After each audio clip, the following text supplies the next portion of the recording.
بے نمازی پر بھی اللہ تعالیٰ کے 4 بہت بڑے احسان ہیں۔ اپنے نافرمان پر جو صبح سے لے کر شام تک، شام سے لے کر صبح تک گمراہی میں گزار رہا ہے، غفلت میں زندگی گزار رہا ہے، نماز نہیں پڑھتا، قیام نہیں کرتا، رکوع و سجود نہیں کرتا، ایسے بندے پر بھی اللہ تعالیٰ کے 4 بہت بڑے احسان ہیں۔ قبلہ دنیا کا اگر ایک مالک ہے، اگر اس کا نوکر نوکری میں کمی کرتا ہے، اس کا غلام غلامی میں کمی کرتا ہے، اگر خدمت میں کمی کرتا ہے، تو یہ مالک اپنے غلام کو ڈانٹتا ہے، ڈانٹ کر کہتا ہے او بدبخت، تو میرے در کا کمی ہے، تو میرا نوکر ہے، نوکری میں کمی کیوں آ رہی ہے؟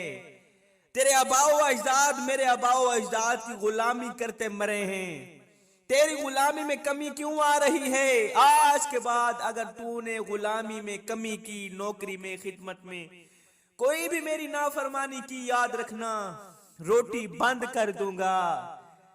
تجھے پتہ نہیں تو میرے زر خریدا غلام ہے، زر خریدا غلام۔ اتنے بڑے تانے، حالانکہ اس مالک نے اپنے اس نوکر کو اپنے ہاتھوں سے ایجاد بالکل نہیں کی، اسے پیدا بالکل نہیں کیا، لیکن اتنا بڑا تانا دے رہا ہے کہ تو میرا زر خریدا غلام ہے، تو میرا نوکر ہے، نافرمانی کبھی بھول کر کے بھی نہ کرنا، اگر تو نے میری نافرمانی کی تو یاد رکھنا روٹی بند کر دوں گا۔ آپ لوگوں نے حجاج بن یوسف کا نام تو سنا ہوگا۔ حجاج بن یوسف جو تھا نا، وہ نامی گرامی ظالم گورنر تھا، ظالم گورنر تھا۔ ایک دن اس کے خاص وزیر نے، خاص غلام نے حجاج بن یوسف کی نافرمانی کر ڈالی، بھول کر اس سے نافرمانی ہو گئی، یا کوئی اس نے ایسا کام کیا جو حجاج بن یوسف ظالم گورنر کو وہ کام ناپسند تھا۔ جب اس نے دیکھا میرا غلام، اس نے میری نافرمانی کی، اب اس کو سزا ایسی دی، کہا کہ 3 دن اس کو نہ تو کسی نے پانی پلانا، نہ تو اس کو کسی نے کھانا دینا، 3 دن اس کو بند کمرے میں پڑا رہنے دو۔ اس دور میں کچے کچے مکان ہوا کرتے تھے، ایک تو گارے سے بنائے گئے اینٹوں کے مکان کھڑے کیے جاتے ہیں، گارے کی دیواریں کھڑی کی جاتی ہیں، چاروں دیواری کھڑی کر کے اوپر سے چھت ڈال دیتے ہیں، اس طرح کے مکان ہوا کرتے تھے۔ اب چھوٹا سا مکان تھا، اس نافرمان کو ظالم گورنر نے کیا کیا، اس مکان کے اندر بٹھا کے دروازہ بند کرا دیا، پھر گارے سے دروازے کی لپائی کرا دی، وہ دیوار کی طرح دیوار بن گئی۔ 3 دن کی اس کو یہ سزا ملی کہ نہ تو اس کو کسی نے پانی دینا ہے، نہ کھانا دینا ہے، 3 دن وہ اندر ہی پڑا رہے گا۔ اب ظالم گورنر کی نافرمانی کی سزا اسے یہ ملی، 3 دن کے بعد جب دروازہ کھولا گیا تو اندر سے وہ بیچارہ مرا پڑا تھا۔ الغرض چھوٹی سی نافرمانی کی سزا اسے یہ ملی کہ 3 بچوں کا باپ زندگی سے ہاتھ دھو بیٹھا، جان سے ہاتھ دھو بیٹھا۔ تو کہتا ہے اگر تو نے میری نافرمانی کی روٹی بند کر دوں گا، تیرے گھر سے بجلی کا کنیکشن کاٹ دوں گا، تار کاٹ دوں گا، تیرے گھر میں روشنی نہیں ہوگی، تجھے یہ جو سالانہ گندم دیتا ہوں گندم نہیں دوں گا، تیرے بچے بھوک سے مریں گے، تو بھی بھوکا مرے گا اگر تو نے میری نافرمانی کی تو۔ اگر تو نے میری نافرمانی کی تجھے گنجا کر کے تیرے سر کے بال مونڈ کے کھوتے کے اوپر بٹھا دوں گا، گلیوں میں بازاروں میں تجھے رسوا کروں گا، تجھے ذلیل کروں گا، لوگوں کو دکھاؤں گا مالکوں کی نافرمانی کرنے والے غلاموں کا انجام یہی ہوتا ہے۔ او بندے اپنی آنکھیں کھول، اپنے دل کی آنکھ کھول، صبح سے لے کر شام تک تو جھوٹ بولتا ہے، صبح سے لے کر شام تک اللہ کی نافرمانی کرتا ہے، صبح سے لے کر شام تک تیری زندگی آوارگی میں گزر رہی ہے، غفلت میں گزر رہی ہے۔ ہمارے ہی محلے میں ایک شخص ہے، اس نے ساری زندگی اللہ کو ایک سجدہ نہیں کیا، نہ تو وہ جمعہ پڑھتا ہے، نہ تو وہ کوئی عید پڑھتا ہے، نام کا وہ مسلمان ہے، کلمہ پڑھتا ہے، لیکن اس نے کبھی سجدہ نہیں کیا، کبھی نماز نہیں پڑھی۔ میرے اللہ نے ایک دن کے لیے بھی اسے بھوکا نہیں رکھا، میرے اللہ نے کبھی اسے تانا نہیں دیا او تو میرا زر خریدا غلام ہے۔ اپنی آنکھیں کھول، اگر تو نے میری نافرمانی کی تو میں تجھے گنجا کر کے کھوتے پہ بٹھوا کے میں تجھے ذلیل کراؤں گا، رسوا کروں گا. نہیں نہیں نہیں، کبھی تانا نہیں دیا. اس کی روٹی بند نہیں کی، اس کا پانی بند نہیں کیا. روٹی بھی بر وقت میسر کی، ٹھنڈا پانی بھی بر وقت میسر کیا. اس کو بھی بھوکا نہیں رکھا، اس کے بچوں کو بھی بھوکا نہیں رکھا. سورج کو بھی حکم نہیں دیا کہ یہ شخص میرا نافرمان ہے، یہ میری نافرمانی کرتا چلا جا رہا ہے، اس نے ساری زندگی مجھے ایک سجدہ نہیں کیا، نماز نہیں پڑھتا، قیام نہیں کرتا، رکوع سجود نہیں کرتا. تیری کرنیں اس کے گھر کے آنگن میں نہیں جانی چاہیے. ہرگز نہیں، ہرگز نہیں. اور کبھی یہ بھی نہیں کہا او بدبخت، او ذلیل، آج کے بعد تو نے میرے گھر نہیں آنا، تو نے میری مسجد میں نہیں آنا، میرے دروازے پہ ہرگز نہ آنا. نہ نہ نہ، یہ بھی کبھی نہیں کہا. یہ بھی نہیں کہا میرے آگے ہاتھ بھی نہیں اٹھانا، میں نے تیری دعا بھی قبول نہیں کرنی، میں نے تیری توبہ قبول نہیں کرنی. ہرگز نہیں کہا. میرا اللہ فرماتا ہے او میرے بندے، میری رحمت تو تیرا بڑھ چڑھ کے انتظار کر رہی. تو کب میری چوکھٹ پہ آئے گا؟ تو کب مسجد میں جائے گا، اللہ کے حضور اپنے سر جھکائے گا، قیام کرے گا، رکوع سجود کرے گا، سجدے میں جا کے سبحان ربی الاعلیٰ کہتے ہوئے جب تیری آنکھوں سے ایک آنسو نکلے گا نا، تو وہ آنسو زمین پہ بعد میں جائے گا. میں تیری توبہ پہلے قبول فرما لوں گا، میں تیری سبحان ربی الاعلیٰ پہلے قبول فرما لوں گا. اے نوجوان، آ جاؤ اس کریم رب کی چوکھٹ پر جو تیرا بھی خیال رکھتا ہے، تیرے چھوٹے چھوٹے بچوں کا بھی خیال رکھتا ہے. کیا کبھی ایسا ہوا ہے کہ تیرا ہمسایہ ہے جو نمازی ہے اور تو بے نمازی، اور اللہ تعالیٰ نے تیرے ہمسایہ کے گھر تو رحمت کی بارش برسائی ہو، تیرے گھر میں نہ برسائی ہو؟ کبھی ایسا ہوا ہے؟ نمازی ہمسایہ کے گھر تو روشنی کا چراغ جلایا ہو اور تیرے گھر نہ جلایا ہو؟ کبھی نہیں ہوا نا. جو خدا رات کو درختوں کی ٹہنیوں پر بیٹھے پرندوں کو نیند میں گرنے نہیں دیتا، وہ تجھے اور مجھے کیسے بے یار و مددگار چھوڑ سکتا ہے؟ ایک چڑیا تھی نا، رو رو کے مالک کو دکھڑا سنا رہی تھی. کہہ رہی تھی مالک، ایک ایک تیلا چون سے اٹھا کر بڑی محنت اور مشقت سے میں نے گھر بنایا تھا، گھونسلہ بنایا تھا، رہنے کے لیے جگہ بنائی تھی. تیرا طوفان ہی کیا آیا، تیرے طوفان نے تو تباہی مچا دی، اس نے تو ذرا بھی رحم نہ کیا. میرا گھونسلہ اڑا کر لے گیا، میرے گھر اڑا کر لے گیا. اب مجھے نئے سرے سے محنت کرنی پڑے گی، اب مجھے نئے سرے سے مشقت کرنی پڑے گی. تیرے طوفان نے ذرا بھی مجھ پہ رحم نہ کیا.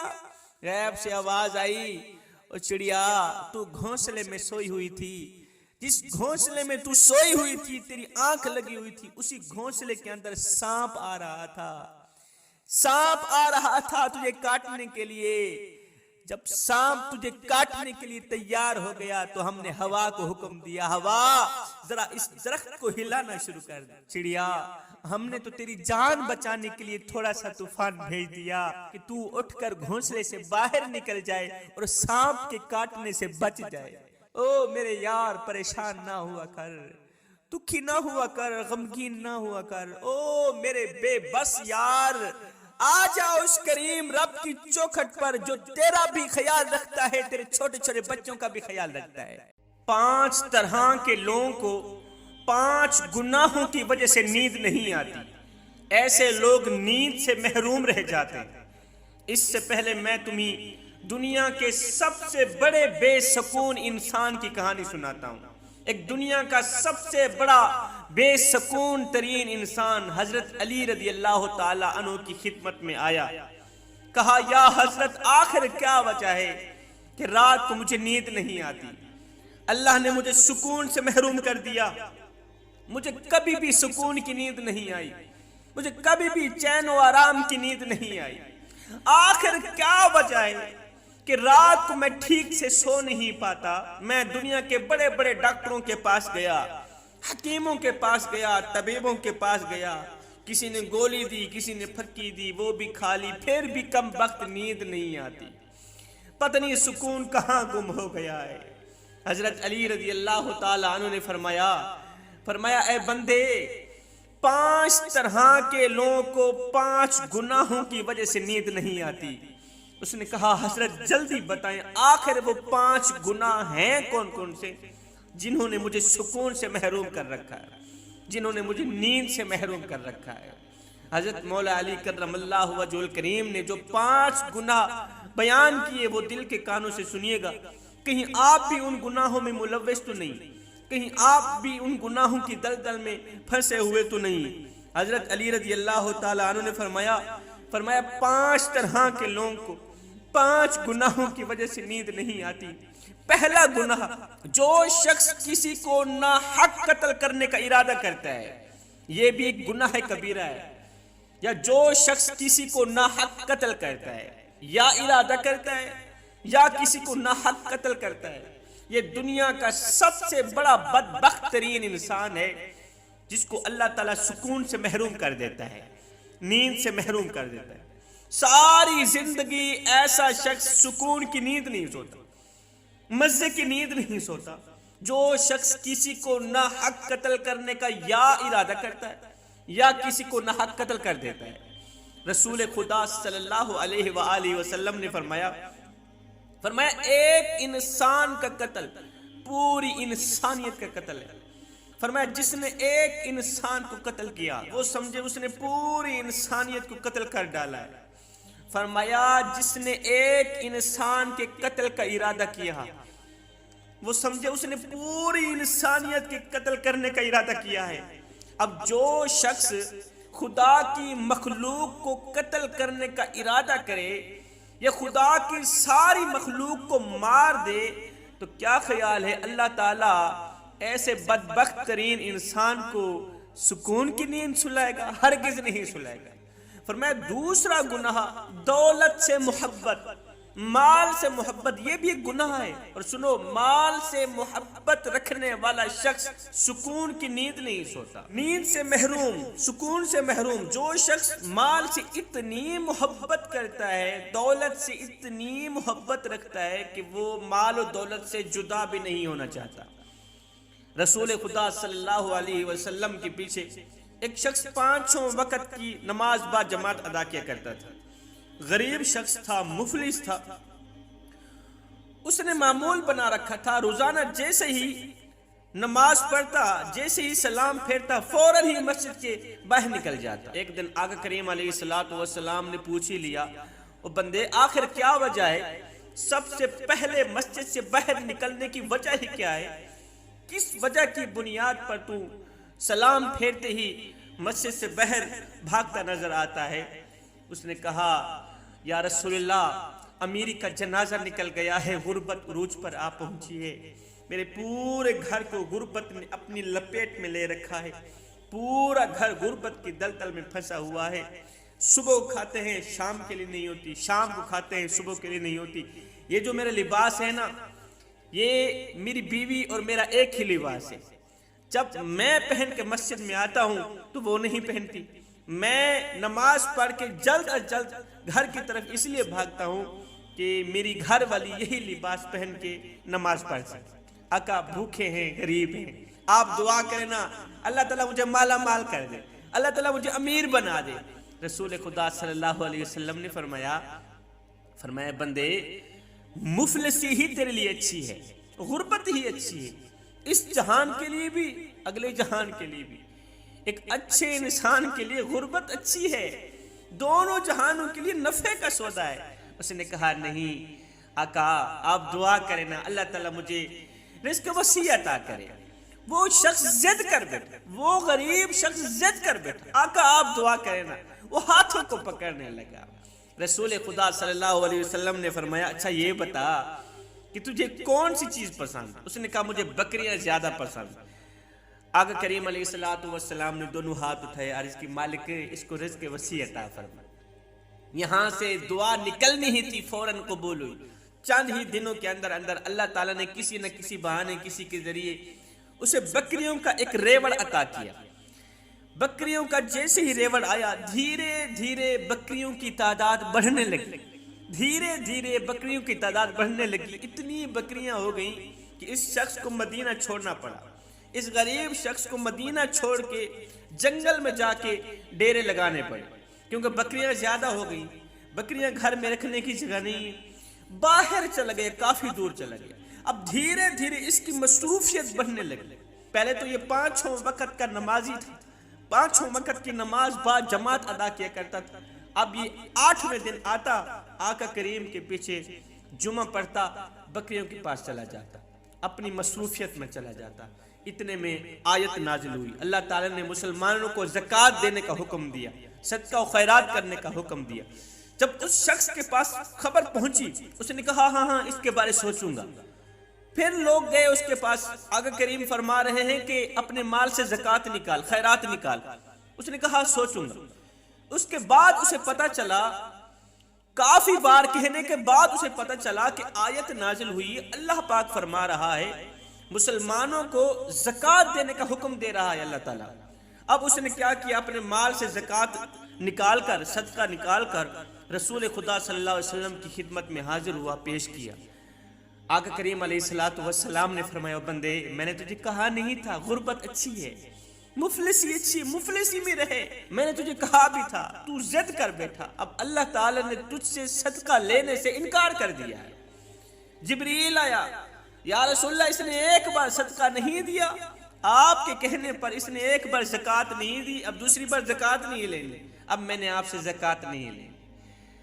یہ غریب شخص اب تو مالدار بن گیا، واپس چلا گیا۔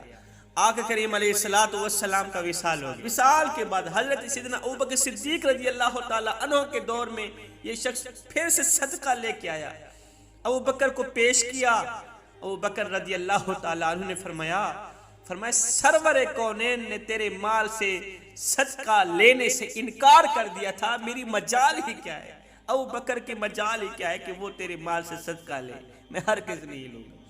اب یہ شخص سر پیٹنے لگا، رونے لگا، چیخنے لگا، چلانے لگا، ہائے میں مارا گیا، میں کیا کر دوں۔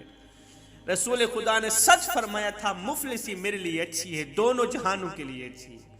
میں مال سے محبت کر بیٹھا، اب مجھے سکون کی نیند نہیں آتی، میں سکون سے محروم ہو گیا، دل سے دین کی محبت نکلتی جا رہی ہے، آخرت کی فکر نکلتی جا رہی ہے، لیکن مال و دولت کی محبت بڑھتی چلی جا رہی ہے۔ فرمایا تیسرا گناہ، کسی یتیم کا مال کھانے والا شخص، کسی یتیم کا مال غصب کرنے والا شخص، ایسا شخص بھی نیند سے محروم ہو جاتا ہے۔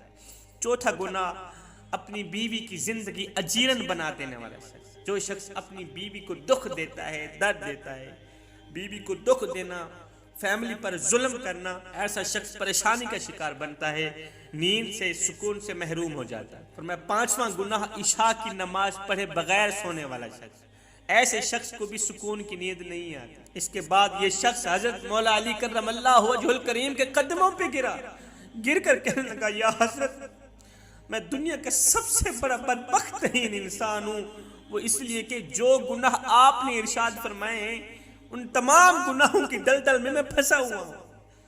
میں نے آج تک کسی کو نہ حق قتل نہیں کیا، لیکن قتل کرنے کا ارادہ کیا ہے، بیوی کا جنا میں نے حرام کر دیا، یتیموں کا مال میں نے کھایا، عشاء کی نماز میں نہیں پڑھتا۔ حضرت مولا علی نے فرمایا جلدی کر، توبہ کر، اگر تو زندگی میں سکون چاہتا ہے تو جلدی جلدی توبہ کر۔ اس نے وہیں بیٹھے پکی توبہ کی۔ پکی توبہ کرنے کے بعد یہ شخص کہتا ہے جب سے میں نے ان تمام گناہوں سے توبہ کی، اس وقت سے آج تک میں کبھی بھی بے سکون نہیں ہوا۔ بچوں کے سامنے بھول کر بھی یہ 4 کام نہ کرنا، یہ 4 کام مت کرنا، ورنہ بچوں کی زندگی تباہ ہو جائے گی، بچوں کی زندگی برباد ہو جائے گی۔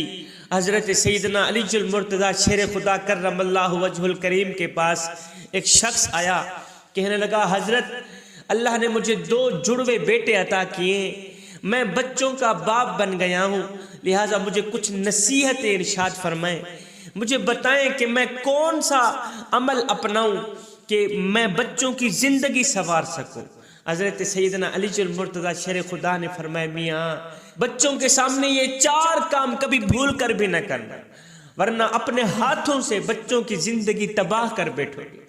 اگر یہ 4 کام اپناؤ گے تو اپنے ہاتھوں سے بچوں کی زندگی برباد کر بیٹھو گے، کیونکہ بچے زیادہ تر وقت اپنے والدین کے ساتھ گزارتے ہیں، زیادہ تر وقت ماں کے ساتھ گزارتے ہیں، باپ کے ساتھ گزارتے ہیں، اور بچے والدین سے بہت کچھ سیکھتے ہیں، والدین کے ساتھ رہ کر بچوں کو بہت کچھ سیکھنے کو ملتا ہے۔ والدین اچھے ہوں یا برے، بچے ہر چیز کی مثال والدین سے ہی لیتے ہیں۔ والدین اپنی ساری زندگی بچوں کو صحیح سکھانے میں گزار دیتے ہیں، والدین اپنی ساری زندگی بچوں کو پیار سکھانے میں گزار دیتے ہیں، بچوں کو تہذیب سکھانے میں گزار دیتے ہیں، بچوں کو محبت سکھانے میں گزار دیتے ہیں، لیکن انجانے میں کچھ والدین بچوں کو بری باتیں بھی سکھاتے ہیں جن کا بچوں پر بہت ہی گہرا اثر پڑتا ہے، منفی اثر پڑتا ہے۔ حضرت سیدنا علی المرتضیٰ شیر خدا نے فرمایا، میاں پہلا کام، علی کی پہلی نصیحت، بچوں کے سامنے کبھی بھول کر بھی جھگڑا مت کرنا۔ تم میاں بیوی بچوں کے سامنے کبھی جھگڑا مت کرنا۔ اگر آپ کا بچہ آپ کو ہر وقت جھگڑتا ہوا دیکھتا ہے یا گھر میں ہر وقت افراتفری مچی رہتی ہے، گھر میں ہر وقت لڑائی جھگڑا رہتا ہے، تو میاں اس کا بچوں پر منفی اثر پڑتا ہے، گہرا اثر پڑتا ہے۔ تمہاری لڑائی، تمہارا جھگڑا بچوں کا رویہ منتشر کر کے رکھ دیتا ہے۔ لہذا والدین کو چاہیے اگر بچوں کے سامنے کسی بات پر جھگڑا کر بیٹھیں، لڑائی کر بیٹھیں، تو اس کا حل بھی بچوں کے سامنے ہی کریں، اس کی اصلاح بھی بچوں کے سامنے ہی کریں، تاکہ تمہارے بچے سیکھ سکیں کہ معاملات کو لڑائی کے بغیر بھی حل کیا جا سکتا ہے۔ پہلی نصیحت، آپس میں جھگڑا مت کرنا۔ دوسری نصیحت، گھر کے ماحول میں تشدد نہ کرنا۔ گھر کے ماحول میں تشدد چاہے بچے پر ہو چاہے بیوی پر، بچوں کی زندگی کو برباد کر کے رکھ دیتا ہے۔ گھر کے ماحول میں تشدد چاہے بیوی پر ہو، بچوں کے سامنے، چاہے اپنے آپ پر ہو، چاہے اولاد پر ہو، یہ اولاد کی زندگی کو تباہ و برباد کر کے رکھ دیتا ہے، بچوں کی زندگی کو ہمیشہ کے لیے خراب کر کے رکھ دیتا ہے۔ بچے کو جسمانی سزا دینا یا اس کے سامنے کسی پر تشدد کرنا، اس کے سامنے بچے کی ماں پر تشدد کرنا، لڑائی جھگڑا کرنا، ایسا کرنے سے بچے کی نفسیات پر گہرا اثر پڑتا ہے، اور ماہرین کا کہنا ہے کہ ایسے بچے بڑے ہو کر منشیات کے عادی بن جاتے ہیں۔ جب وہ منشیات کے عادی بن جاتے ہیں پھر وہ تشدد کرنا پسند کرتے ہیں، جس سے ان کی زندگی تباہ و برباد ہو جاتی ہے۔ لہٰذا گھر میں تشدد بھی نہ کریں، گھر کے ماحول کو تشدد بھی نہ بنانا۔ پہلی نصیحت، آپس میں جھگڑا مت کرنا۔ دوسری نصیحت، گھر کے ماحول میں بچوں کے سامنے کسی پر تشدد نہ کرنا۔ تیسری نصیحت، ہر وقت، ہر گھڑی، ہر لمحے بچوں کے سامنے پیار سے پیش آنا۔ والدین کو چاہیے کہ وہ ہر وقت بچوں کے سامنے پیار سے پیش آئیں، محبت سے پیش آئیں، ان پر دباؤ نہ ڈالیں، ان پر سختی نہ کریں۔ والدین جب کسی چیز کے بارے میں بچوں پر حد سے زیادہ دباؤ ڈالتے ہیں، حد سے زیادہ سختی کرتے ہیں نا، تو اس سے بچوں کا رویہ تبدیل ہونا شروع ہو جاتا ہے۔ جب بچوں کا رویہ آہستہ آہستہ تبدیل ہونا شروع ہو جاتا ہے تو پھر بچے آہستہ آہستہ والدین سے دور ہٹنا شروع کر دیتے ہیں۔ جب وہ دور چلے جاتے ہیں پھر نہ ہی تو وہ والدین کے دکھڑے سنتے ہیں، نہ ہی تو وہ والدین کی خدمت کرتے ہیں، نہ ہی تو وہ والدین کے درد سنتے ہیں، وہ دور ہی چلے جاتے ہیں۔ یہ تمہارے کیے کرتوتوں کا نتیجہ ہوتا ہے۔ لہٰذا ہر وقت بچوں کے سامنے محبت سے پیش آئیں، پیار سے پیش آئیں، بچوں کو اپنے قریب کریں، دور نہ کریں۔ چوتھی نصیحت، آخری نصیحت، حضرت سیدنا علی المرتضیٰ شیر خدا نے فرمایا، میاں چوتھی نصیحت، اہم نصیحت، فرمایا کبھی بھی اپنے بچوں کے سامنے غصہ نہ کرنا۔ غصہ تو کرنا ہی نہیں نا، تم جانتے ہو غصہ اس سلگتی ہوئی تیلی کی مانند ہے جو دوسروں کو جلانے سے پہلے خود جل کر راکھ ہو جاتی، کباب ہو جاتی۔ بچوں کے سامنے کبھی بھی غصہ مت کرنا، چیخنا مت، چلانا مت، لڑائی کے وقت غصے کی حالت میں کسی چیز کو توڑنا مت، پھوڑنا مت۔ سنو، لڑائی کے وقت غصے کی حالت میں کسی چیز کو توڑنا، پھوڑنا یا کسی کی بات نہ سننا، یہ چیزیں تمہارے بچوں کی زندگی پر بہت ہی برا اثر ڈالتی ہے، منفی اثر ڈالتی ہے۔ حضرت سیدنا علی المرتضیٰ شیر خدا کرم اللہ وجہہ الکریم نے فرمایا، والدین بچوں کے ہیرو ہوتے ہیں، ماں ہیرو ہوتی ہے اپنے بچوں کی، باپ ہیرو ہوتا ہے اپنے بچوں کا۔ بچے ہر چیز اپنے والدین سے ہی سیکھتے ہیں، صبر، پیار، محبت، تحمل، تہذیب، عزت ہر چیز اپنی ماں سے سیکھتے ہیں، اپنے باپ سے سیکھتے ہیں۔ یہ سب ایسی چیزیں ہیں جو بچوں کے کردار کو اچھا بنانے میں مدد کرتی ہیں۔ تو میاں یہ 4 نصیحتیں اپنے پلے باندھ لینا، 4 نصیحتوں پر عمل کرتے رہنا، انشاءاللہ تمہارے بچوں کی زندگی سنور جائے گی۔